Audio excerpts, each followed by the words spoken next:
It's the middle of October and it has really gotten cold where I live. In today's Crocktober recipe, we're making meaty spaghetti sauce. You can either use ground beef or a combination of ground beef and Italian sausage. And we're going to get this browned up. Just before it's done, we're going to add our medium onion diced. It's about 3/4 cup.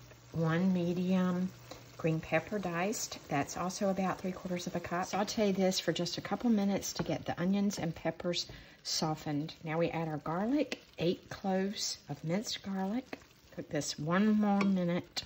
Then we'll drain it and reserve it. So that amount of meat fills this crock pot about 1/3 of the way up.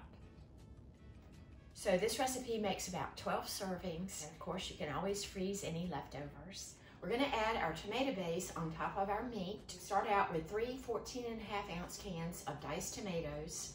I like to use the ones that are flavored with the Italian seasonings, basil, and some garlic and some oregano. And you're gonna drain these. I put up my own tomatoes with Italian seasonings. So I simply just cut them up and cook them. I have a lot of San Marzano tomatoes. It was the first year I grew those. I normally grow Romas. And I have to tell you, I had great success with those. So add those. I can't wait to taste my own homemade tomatoes.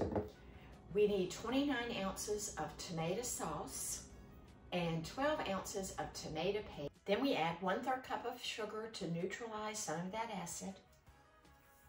And now for our seasonings, we use 2 tablespoons of Italian seasonings.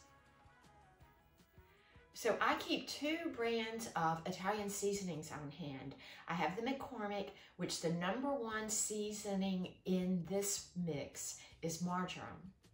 I also keep Lighthouse in the refrigerator. The #1 ingredient in this Italian seasoning is basil. Depending on the brand of the Italian seasoning you're using, you may want to adjust some of the following ingredients. If you're using Lighthouse, which has no marjoram, I would add a teaspoon. Because I'm using McCormick and marjoram is the #1 ingredient, I'm not adding any of that. I'm adding 2 tablespoons of basil because I love a basil flavored tomato sauce. So again, with this brand, the #1 ingredient is basil, so you may want to cut that down to 1 tablespoon rather than 2 additional tablespoons of basil, and add 1 to 2 teaspoons of marjoram.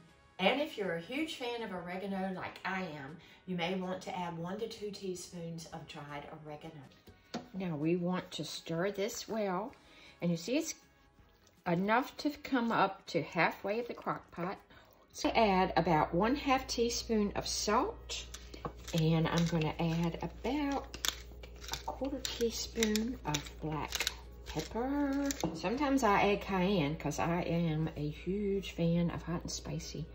Give this 1 more little stir. Put it on low for 8 hours. Of course, cover it. And there's our meaty spaghetti sauce.